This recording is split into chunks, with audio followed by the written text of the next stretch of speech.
Bye-bye, my friend. Gentlemen, I will be back in 1 minute. I will be back in 1 minute on this frequency. This is YT9M. I will be back. Stand by, please. Thank you.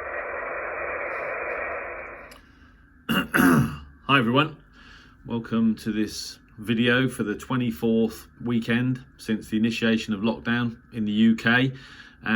Most of you won't need me to tell you what you are looking at. It's a Yaesu FT-817 and it's basically a portable HF VHF transceiver. Well, actually it's VHF and UHF transceiver, and I've been wanting one of these for quite a long time because I've been wanting to go portable, but also I've been wanting to have a radio that I can take with me when I'm traveling. Now, at the moment that would be in the UK with my intermediate license, but ultimately that could be international when I finish studying for my full license and hopefully pass the exam. And what's interesting about this radio is that I was looking on eBay yesterday, and a second-hand one was being sold.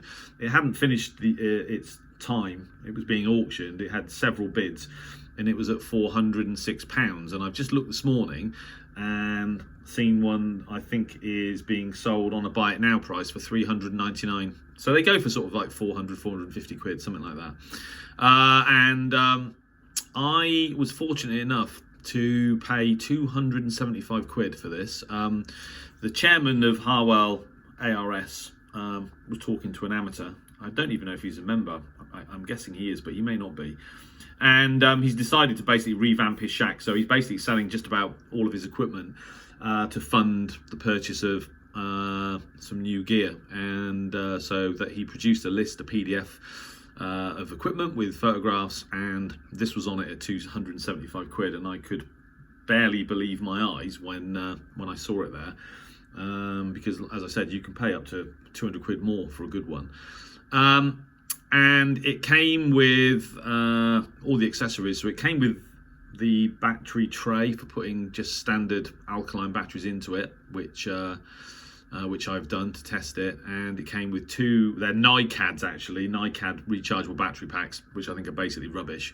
But the bottom line is you can buy a lithium ion battery pack for one of these, which will last, I think, for 5 or 6 hours with light use for 11 quid on Amazon apparently. So I've managed to snag one of these little radios for 275 quid. So I'm very happy with that indeed. And this weekend, I will be having a play around with it for sure. At the moment, it's connected to my end-fed top band wire, which also matches on 80, 40 and 20 meters. So I'm on 20 at the moment, and I've just been sort of having a tune around. Without any problems. Very nice indeed. Thank you so much. 73, take care, Mark. It's a great little radio. I'll do a separate video on this radio, and just to show you guys all the accessories and all the rest of it. It did come with an antenna. It came with a rubber duck for VHF, UHF, and several other bits and pieces. Interestingly, the microphone on it is the Yaesu MH31. Which is exactly the same as the mic that came with my FT-991, but definitely something I'm going to be doing this weekend is having a play around with this little radio. What surprised me actually is how small it is. I mean, I knew they were small, but I have seen one in the flesh, so to speak. When I was at Martin Lynch's, but that was about 5 years ago. I'd forgotten how small they actually are. It's literally tiny, and thoughts of kind of like taking it out on a trip somewhere or on holiday with a matching unit. I mean, it's about.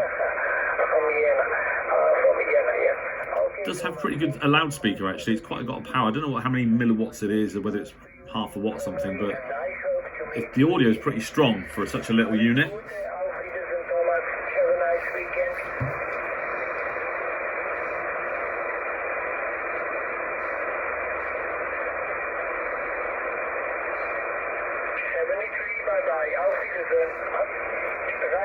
Okay, I've just read the AF output's 1 watt, so. 3 Alpha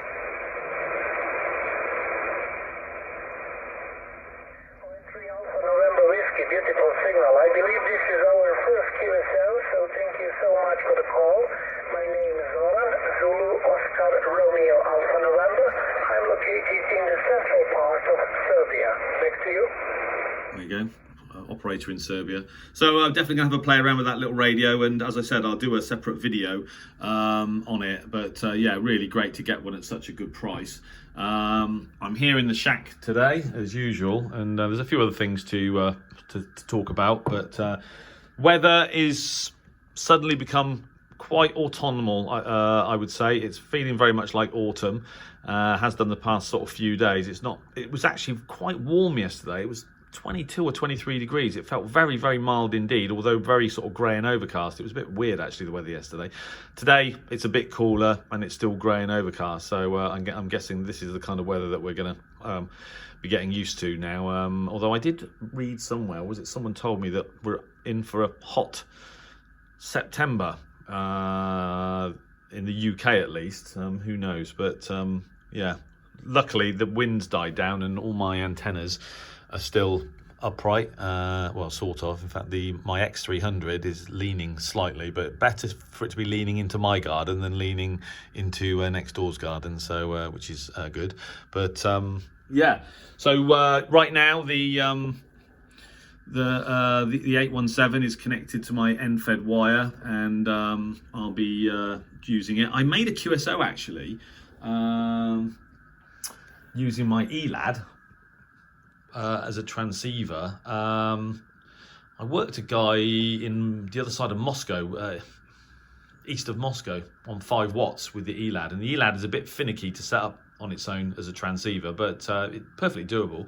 And but I did it just as a kind of experiment really, and an experiment that actually worked, and that was a lot of fun. And then I subsequently tried to work some more stations QRP, and to be honest with you, it is a bit of a pain because particularly on when the bands are busy, you know, you just don't get anywhere. I mean, it's difficult enough on a pilot using sort of 50 watts, let alone trying to get by on with 5 watts. But the idea of the 817, of course, is to be able to take it out and go portable. So I've got a plan to, at some point in the next couple of weeks, maybe go portable and use that radio to participate in the Friday night sked, for example. So I've got everything. I mean, basically, I've got everything.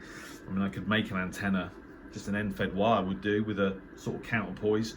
You know, so I'm going to give that a go. And then possibly in the future, one of the things that would be to buy a cheap kind of amplifier for it, sort of cheap linear 40 watt or 80 watt. They're really cheap and they're not very big actually, so if you were going to travel with it, then take an amplifier and do it that way. So but yeah, it's brilliant. It's just tiny. I mean, if you compare it, there you go, it's sat on top of my MFJ there. You can just see how small this thing is.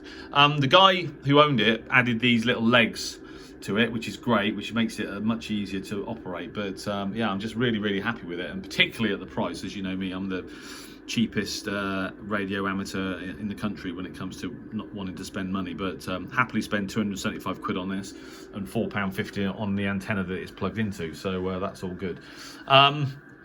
What else am I doing this weekend? So I'm doing some FT-8, and the reason I'm doing this is because I was inspired by one of my friends at Harwell ARS, who had been doing FT-8 on 80 meters, and he'd got into North America on 80, which did inspire me greatly.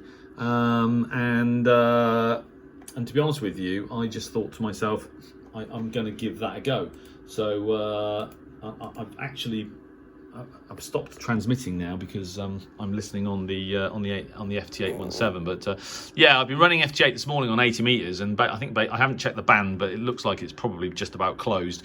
I haven't actually received any signals, but my signal's been sort of copied just into Germany, into sort of Paris area of France, and down in the Le Mans area. So right now I'm not getting out very far on 80, but that's kind of understandable.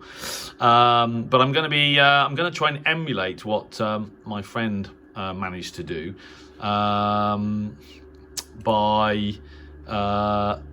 seeing if I can get across the Atlantic. Now, I can't remember actually if he actually worked a North American station across the Atlantic, or whether he was just decoded there. Being decoded in the United States on 80 would be much easier than actually working a station. Working a station on 80 meters, unless you've got a huge amount of power, would be way more difficult. And I can't remember, but I don't remember ever working a North American station on FT-8 on 80 meters. Many times done it on 40 and 20 particularly, but never on 80. So I'm going to give that a go as well.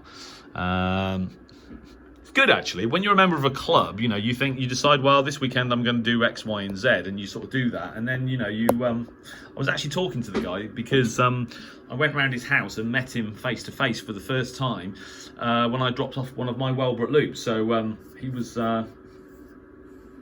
I dropped the loop off for him at his house, and then we just got talking, and it was then that he mentioned about, basically he does mostly FT8 now. He doesn't really do much SSB, but he does participate in the skeds, and it was he that mentioned that he'd got into North America on 80 meters, and it just made me think, actually that's a good idea. And I hadn't done FT8 on 80 for quite a long time. I've spent most of my time on FT8 the past sort of few weeks on 2 meters, and the last few times I've been on FT8 on 2 meters is really just to sort of try and confirm the improvement in performance on the X300. And the problem with FT8 is that it's so efficient at getting a weak signal out amongst the noise. It's actually difficult to use it to sort of calibrate, I find, my old collinear versus my Diamond X300, which does have some gain. Even though I've demonstrated that the X300 has gain with SSB, on FM, on voice, it seems more difficult because with FTA, even when a band is closed, effectively you're going to get heard, you're going to be decoded, which is what's happening this morning. Do you know what I mean? The band is effectively closed, and my signal is being decoded in into continental Europe. So the idea of working a North American station on 80 meters, or even just getting into North America over the weekend, I thought was interesting. So I'm going to be doing that as well. So that's a nice thing to try. The other thing, and some of you will have seen that for the first time in quite a long time, I posted some SDR recordings that I'd made on medium wave, and that was obviously using this radio, the maybe one day legendary ELAD FTM Duo.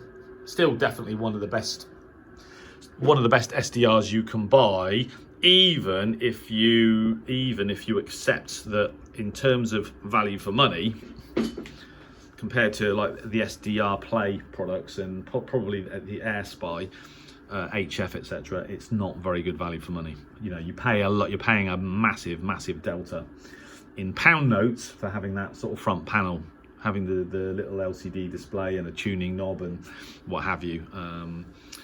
But in terms of performance, it's still. I've never actually. I think possibly the RSP DX using the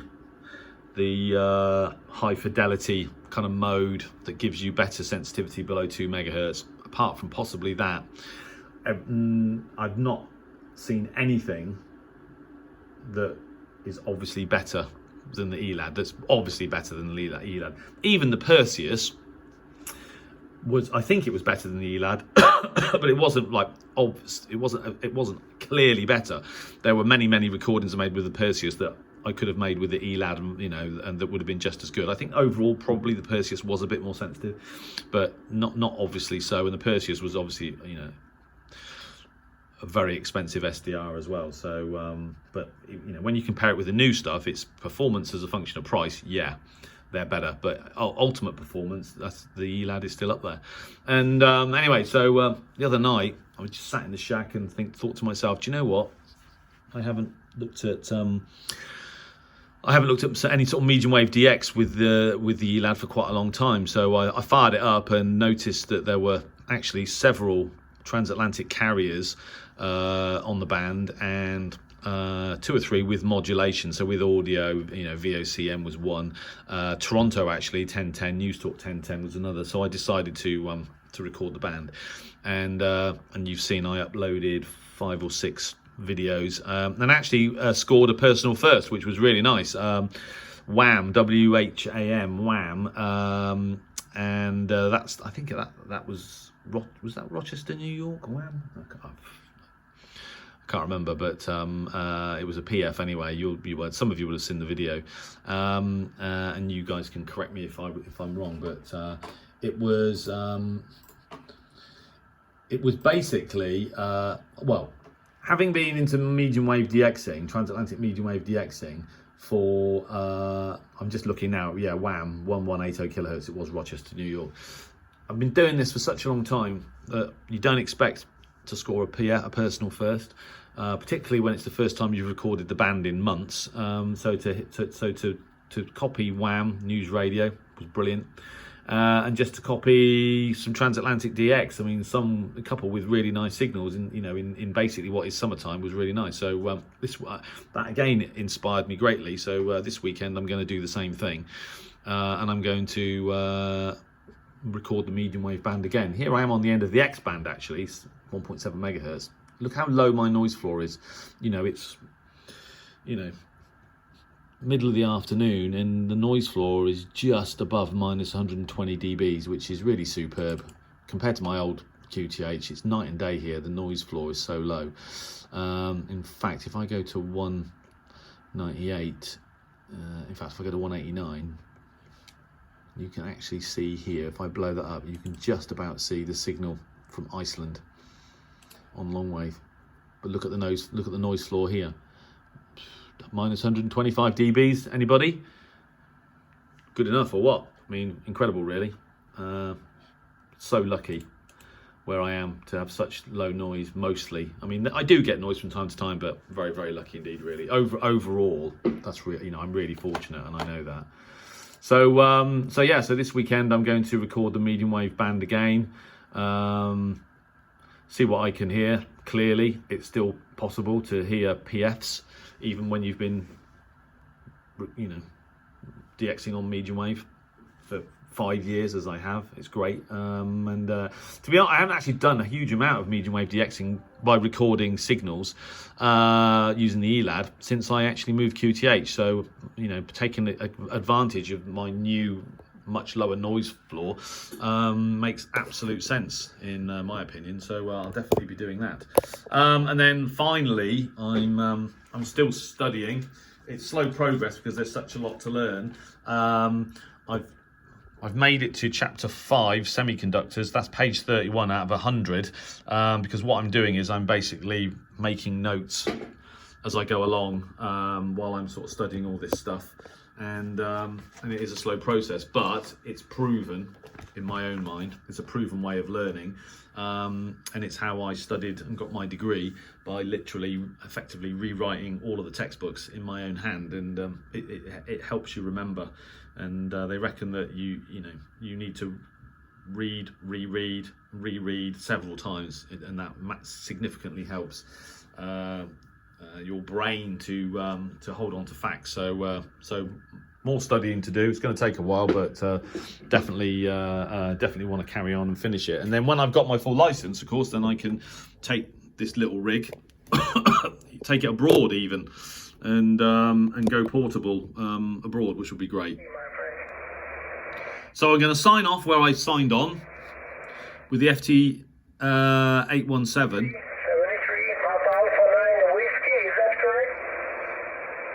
I hope you enjoyed the video. Everybody keep safe. Still doesn't seem to be any end to this horrendous situation we're in, although overall, obviously, the situation generally is much better. I'll keep recording the videos because they're still the most popular videos on the channel. So and I know that many of you find them interesting and useful. So. Nice report. You're 59. 59 in Serbia, and my name's Zoran. Thank you. So there you go. I hope you enjoyed it. Look forward to speaking to some of you on the channel with the comments, etc. Don't be shy. Please take the time to drop me a comment. Although I rarely visit other people's channels these days, there's just too many. I've got nearly 4,000 subscribers. I do reply to every comment unless it's rude. If you understand me. So you know, please do, if you can, take the time to leave a comment on one of the videos, on this video, you know, and I'm way more likely to carry on recording it. And like I said, it seems popular, so my plan is to carry on. And on the FT-817, well, there's a box of bits down there, over there in the corner that you can see. I'll do a separate video at some point. So anyway, thanks for watching. Keep safe, everybody. Wish you all good DX, and have a great weekend. 73.